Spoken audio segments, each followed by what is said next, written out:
नमस्कार दोस्तों, Haryana study IQ channel पर आपका स्वागत है।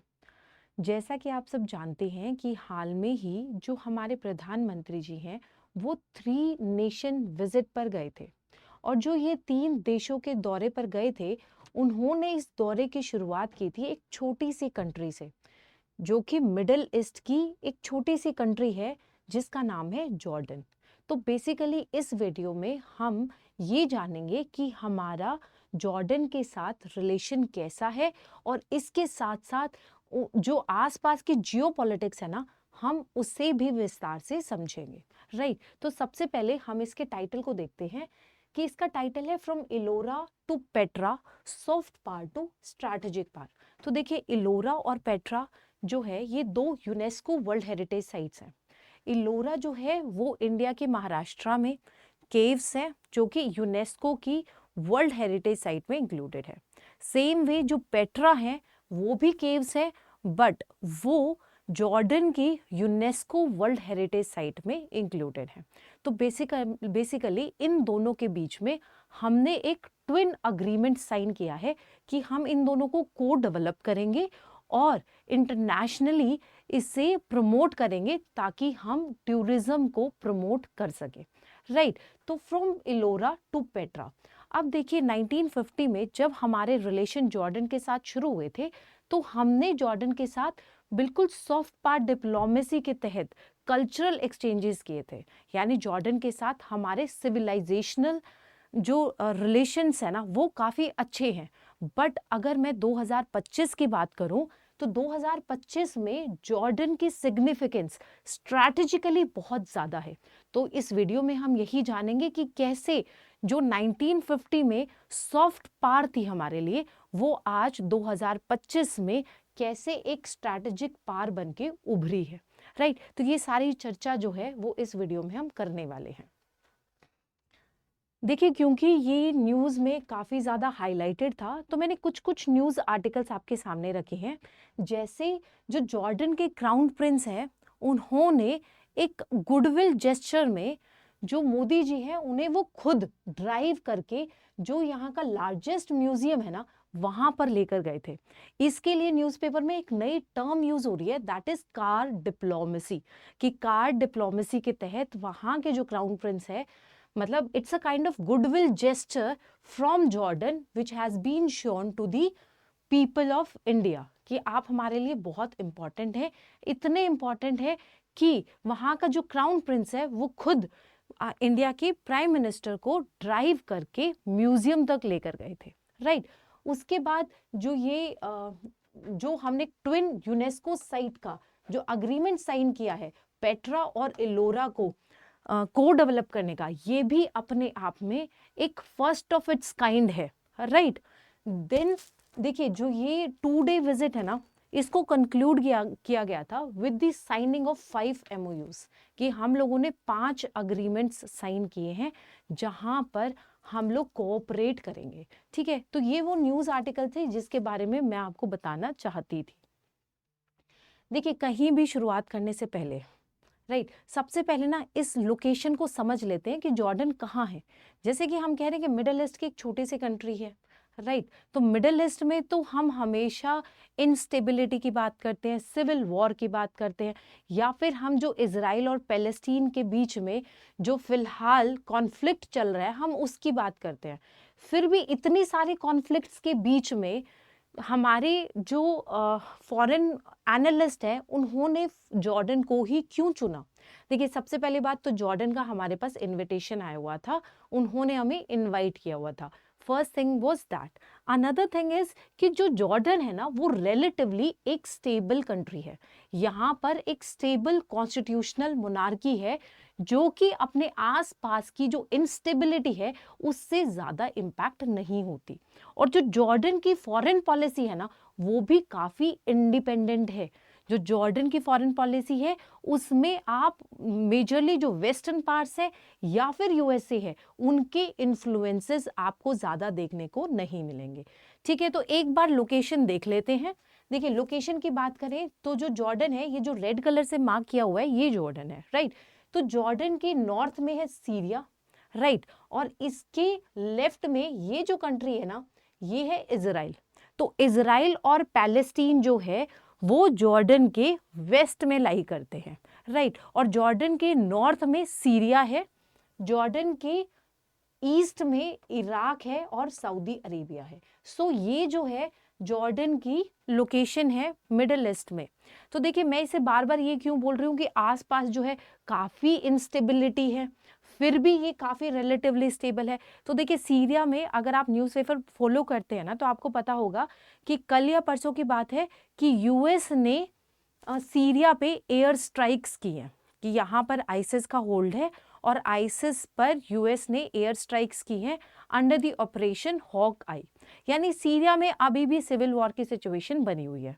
और इजराइल पैलेस्टीन का ऐसा इशू है जिसके बारे में ऐसा कुछ नहीं है जो आप जानते नहीं होंगे, राइट। तो इजराइल पैलेस्टीन का कॉन्फ्लिक्ट चल ही रहा है, सीरिया में सिविल वॉर है।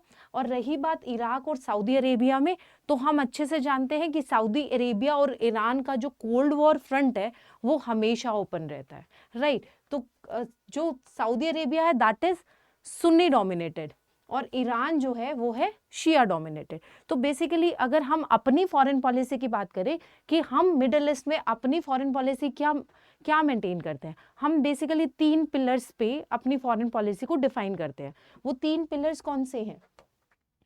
देखिए जो इंडिया की फॉरेन पॉलिसी है ना वो डिपेंड करती है एक ट्रायंगुलेशन पे जिसके 3 पिलर्स हैं। वो 3 पिलर्स कौन से हैं? जो पहला पिलर है वो है इजराइल लेड, राइट। जो दूसरा पिलर है ना वो है ईरान, और ईरान क्या है? Iran is Shia dominated,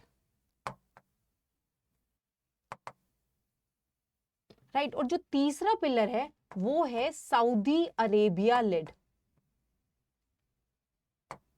Saudi Arabia led, और ये जो है सुन्नी डोमिनेटेड है,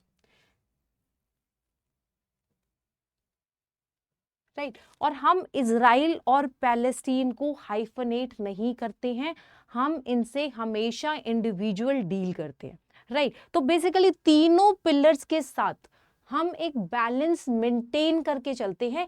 ये हमारी फॉरेन पॉलिसी है मिडिल ईस्ट की, राइट। और इसी मिडिल ईस्ट की पॉलिसी को, जो हमारी मिडिल ईस्ट की पॉलिसी है, जो जॉर्डन है मोर और लेस वो भी इसी डिप्लोमेटिक बैलेंसिंग पे वर्क करता है, राइट। तो जॉर्डन की अगर हम बात करें, जॉर्डन की जो फॉरेन पॉलिसी है अगर हम उसकी बात करें, तो जॉर्डन जो है उसके इजराइल के साथ पीस डील साइन हुई थी 1994 के बाद।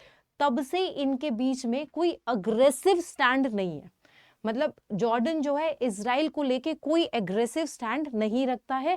वो अलग बात है कि ये हमेशा जो भी बात होती है उसे इंडिपेंडेंटली सामने रखता है, ठीक है। और अगर पैलेस्टीन की बात करें तो देखिए जैसे हम पैलेस्टीन को लेके 2 नेशन थ्योरी को सोल्यूशन मानते हैं, वैसे ही जॉर्डन जो है वो भी पैलेस्टीन के लिए 2 नेशन थ्योरी का सोल्यूशन जो है उसी को प्रमोट करते हैं, राइट। तो इजराइल और पैलेस्टीन इन दोनों के साथ जो हमारी फॉरेन पॉलिसी है वो कन्वर्ज करती है।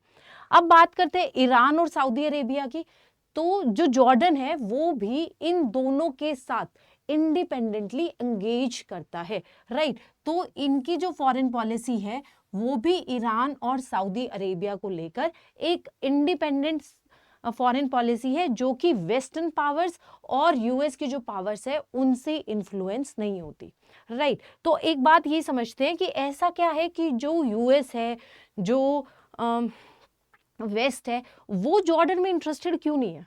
मतलब what is there in Jordan कि भाई सीरिया में वो इंटरेस्टेड हैं, वो इजराइल में इंटरेस्टेड हैं, वो इराक में इंटरेस्टेड थे, वो सऊदी अरेबिया में इंटरेस्टेड हैं, बट जॉर्डन में ऐसा क्या है कि वो उसमें इंटरेस्टेड ही नहीं है? तो देखिए इसका जो रीजन है ना वो आपको समझ में आएगा जब आपको इसके रिसोर्सेज समझ में आएंगे। देखिए अगर जॉर्डन की बात करें ना तो जॉर्डन ऐसी कंट्री है जिसके पास कोई भी मेजर रिसोर्स नहीं है। ना इनके पास ऑयल का रिसोर्स है, ना इनके पास गैस का रिसोर्स है। यानी बेसिकली जिसके लिए मिडिल ईस्ट की इंपॉर्टेंस है ना वेस्ट के लिए और यूएस के लिए कि वहां पर इन्हें ऑयल डिप्लोमेसी करनी थी, यहाँ पर काफी हाई रिसोर्सेज थे ऑयल के, ऐसा कुछ भी जॉर्डन के पास नहीं है।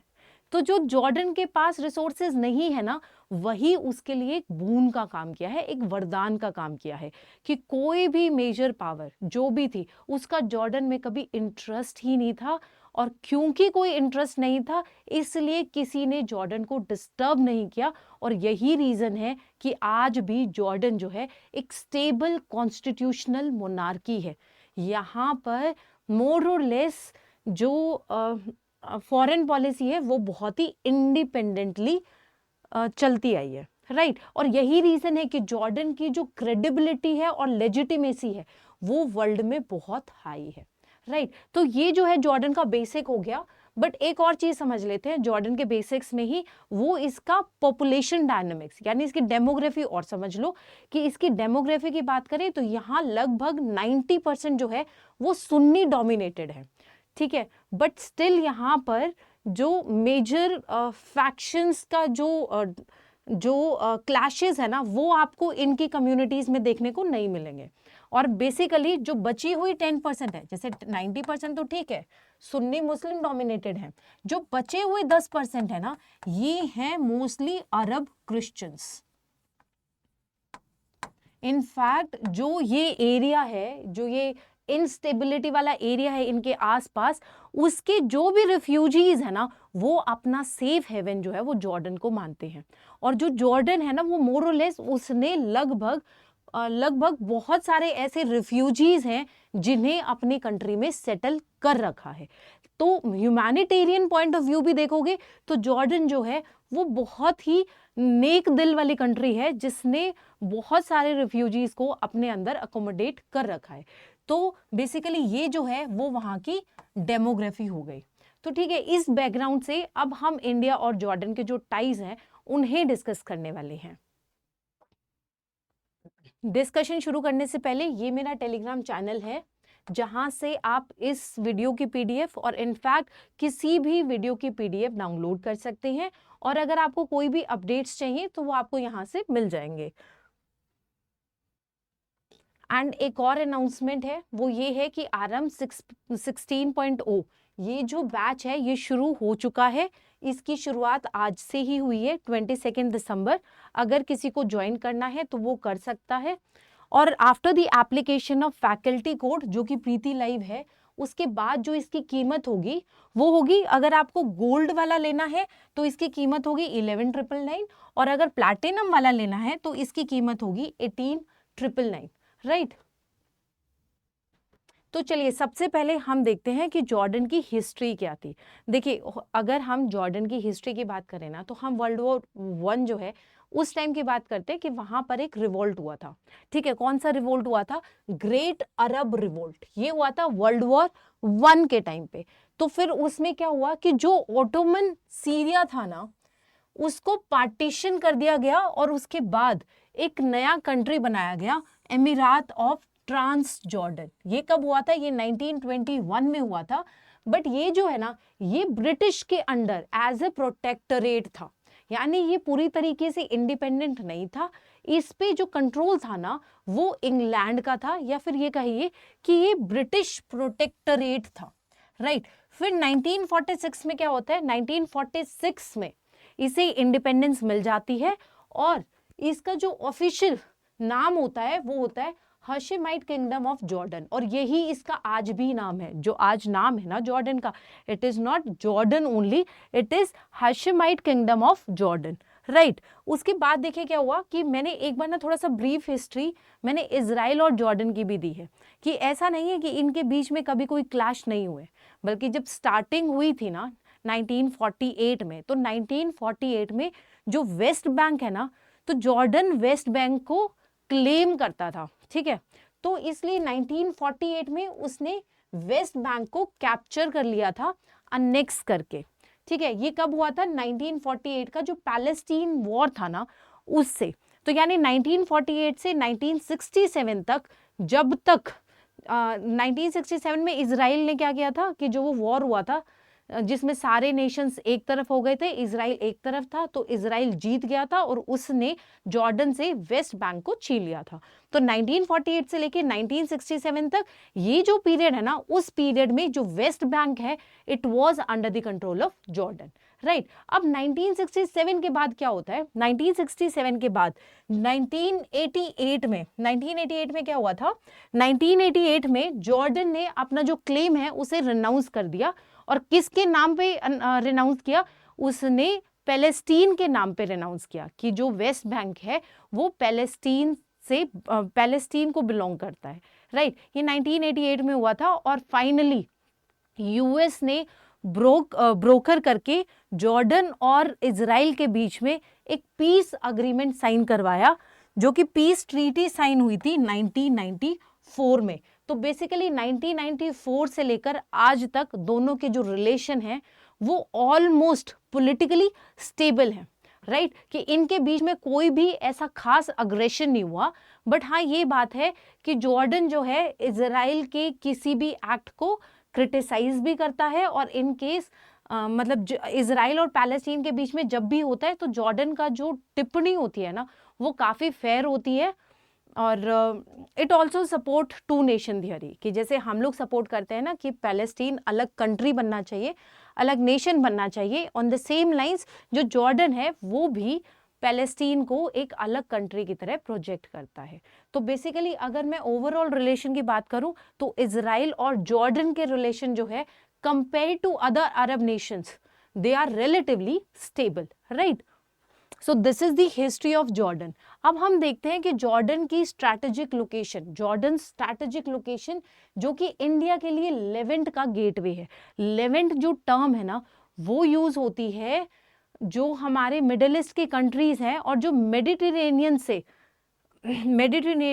जिसकी बाउंड्रीज लगती हैं उसको हम लेवेंट कहते हैं। जैसे इसमें सीरिया आ गया, इजराइल आ गया, फिर जॉर्डन आ गया। वो अलग बात है कि जॉर्डन की मेडिटेरेनियन से कोई डायरेक्ट लिंकेज नहीं है, बट स्टिल जो वो रीजन है ना उसको लेवेंट कहते हैं।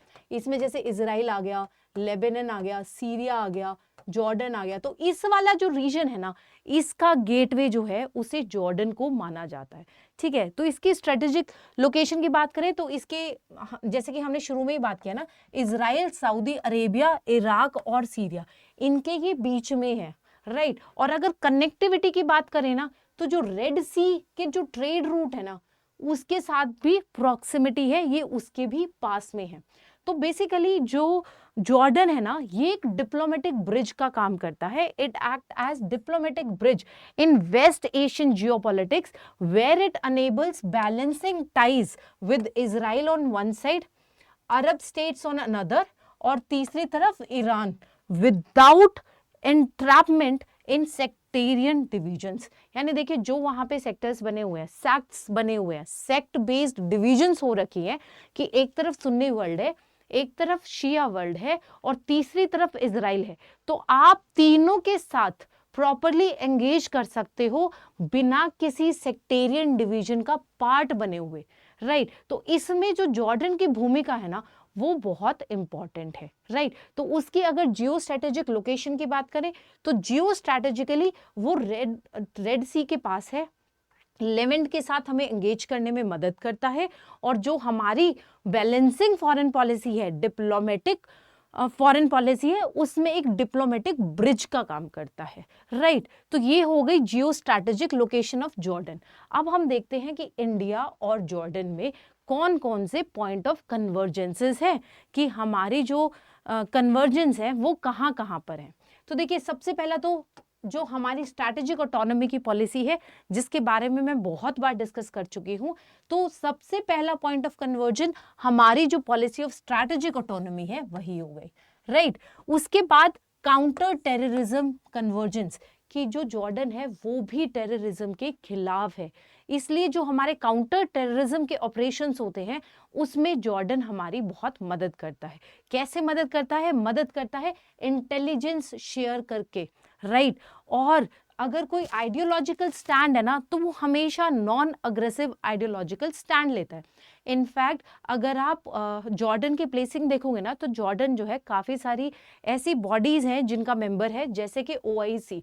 तो जैसे जो OIC है वहाँ पे जॉर्डन का इन्फ्लुएंस बहुत अच्छा है।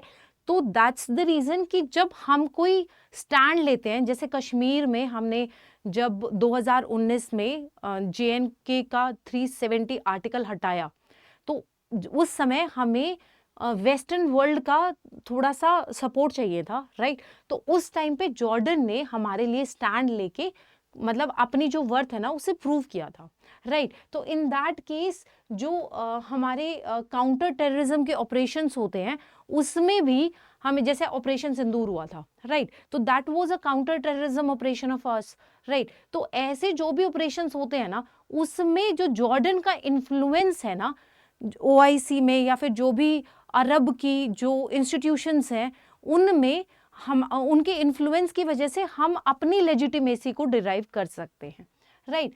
फिर आता है core diplomatic support. Core diplomatic support जो मैंने कहा कि जॉर्डन का इन्फ्लुएंस है इंस्टीट्यूशंस लाइक OIC, जो इस्लामिक ऑर्गेनाइजेशंस है उन ऑर्गेनाइजेशंस की मैं बात कर रही हूँ, राइट। उसके बाद आता है रीजनल डिप्लोमेसी, क्योंकि देखो रीजनल डिप्लोमेसी क्योंकि इजराइल के साथ उसने पीस ट्रीटी साइन कर रखी है। पैलेस्टीन की अगर बात करें तो जेरूसलम का जो कस्टोडियन है ना वो जॉर्डन ही है। उसके बाद वो जितने सारे जो रिफ्यूजीज है ना उनको अपने यहाँ पर जगह देते हैं, राइट। तो रीजनल डिप्लोमेसी के पॉइंट ऑफ व्यू भी जॉर्डन एक काफी सिग्निफिकेंट कंट्री है, right. So Jordan's custodianship of Jerusalem makes it central to de-escalation efforts. देखिए इंडिया क्या चाहता है, इंडिया एक स्टेबल मिडल ईस्ट चाहता है, राइट। तो स्टेबल मिडल ईस्ट के लिए वहां पे डी-एस्केलेशन एफर्ट्स बहुत इंपॉर्टेंट हो जाते हैं, राइट। तो ये जो रीजनल डिप्लोमेसी है ना उसमें जेरूसलम हमारे लिए बहुत इंपॉर्टेंट हो जाता है, राइट। इसके बाद आता है कनेक्टिविटी। देखिए कनेक्टिविटी की अगर हम बात करें तो जो हमने एक कॉरिडोर प्रपोज किया था, India middle east Europe economic corridor, तो इस कॉरिडोर में भी जॉर्डन जो है it's a part of this corridor. तो उस कॉरिडोर के लिए एक लिंचपिन की तरह काम करता है। Then comes complementary trade relations. तो देखिए हमारे जो ट्रेड रिलेशंस है ना वो जॉर्डन के साथ कॉम्प्लीमेंट्री है। कैसे हैं इसे समझते हैं कि हम उन्हें केमिकल्स भेज रहे हैं, हम उन्हें फूड सप्लाई कर रहे हैं, राइट। और बदले में वो हमें क्या एक्सपोर्ट करते हैं, वो हम एक्सपोर्ट करते हैं जो फॉस्फेट्स हैं, फर्टिलाइजर्स, जो फॉस्फेट्स फर्टिलाइजर्स ये सब हमारे पास नहीं है। तो बेसिकली ये हमारे लिए क्रिटिकल मिनरल्स है या फिर ये कहिए कि ये हमारे लिए क्रिटिकल इंडस्ट्रियल इनपुट्स है, राइट। तो बेसिकली जो हमारा रिलेशनशिप बिल्ड है ना वो ट्रेड रिलेशंस में भी कॉम्प्लीमेंट्री है कि जो हमें उनसे मिल रहा है और जो हम उनको दे रहे हैं उसमें ना तो कंपटीशन है, ना तो आपस में कंपटीशन है, ना बाहर की कंट्रीज के साथ कंपटीशन है। दैट्स द रीजन कि हमारे जो ट्रेड रिलेशंस है ना वो एक दूसरे के लिए बहुत ही फायदेमंद है, राइट। तो और एक और चीज देखना कि वो मिडिल ईस्ट में है बट हमारे जो उनके साथ रिलेशन है वो ऑयल बेस्ड नहीं है। उनके पास खुद ही के पास ऑयल नहीं है, वो हमें क्या देंगे, दैट्स द थिंग, राइट। तो इसलिए वहां पे जो एक्सपोर्ट्स हैं इंपोर्ट्स हैं उसमें ऑयल एक कमोडिटी नहीं है। तो जो हमारे जो ट्रेड रिलेशंस हैं they are also complementary, plus जो जॉर्डन है ना वो कॉन्ट्रैक्ट को बहुत ऑनर करता है। तो ये भी हमारे लिए काफी अच्छी बात है, राइट। उसके बाद we both share emphasis on moderation. हम मॉडरेशन की बात करते हैं, हम कभी लड़ाई की बात नहीं करते। We always talk about peace, right. We don't say कि युद्ध is a solution, no. For us also, we talk about moderation, not escalation. We talk about dialogue and negotiations, and Jordan also talk about dialogue and negotiations, and finally regional peace. हम दोनों के लिए जो regional peace and stability है, that's a point of convergence. तो ये जो है, ये है point of convergence between India and Jordan, जहाँ पर हम cooperate कर सकते हैं। अब बात करते हैं कि जो मोदी जी की विजिट है उसके की हाइलाइट्स क्या क्या हैं। तो देखिए मैंने आपको शुरुआत में ही कहा कि 5 MOU साइन हुए हैं। तो वो 5 MOUs कौन से हैं? सबसे पहले है न्यू एंड रिन्यूएबल एनर्जी से रिलेटेड, राइट। एक है वाटर मैनेजमेंट के लिए, एक है twinning agreement between Petra and Ellora.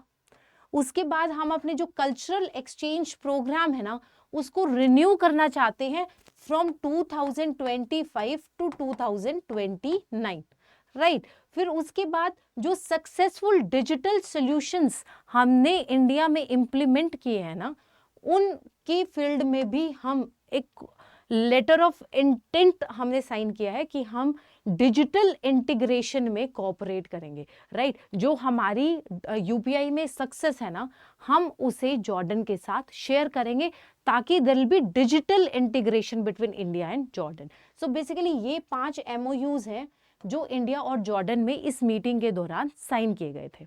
और इसके साथ साथ जो एक इम्पॉर्टेंट हाईलाइट है वो ये है कि हम दोनों ने जो ट्रेड टारगेट है ना, उसको रखा है $5 billion over the next 5 years, right. तो बायलेटरल ट्रेड टारगेट है $5 बिलियन का ओवर 5 years। और इसके बाद हमने 5 मेन MOU साइन की हैं।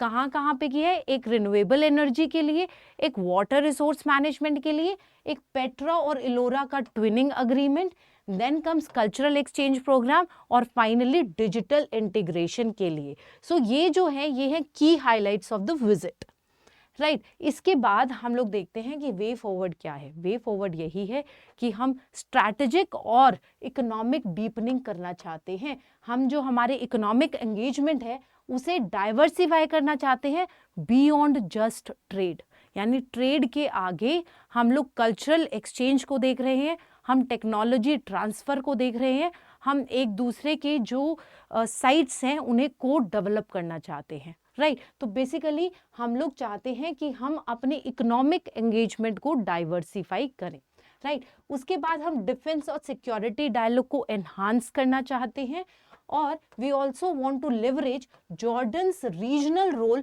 For India's West Asia policy.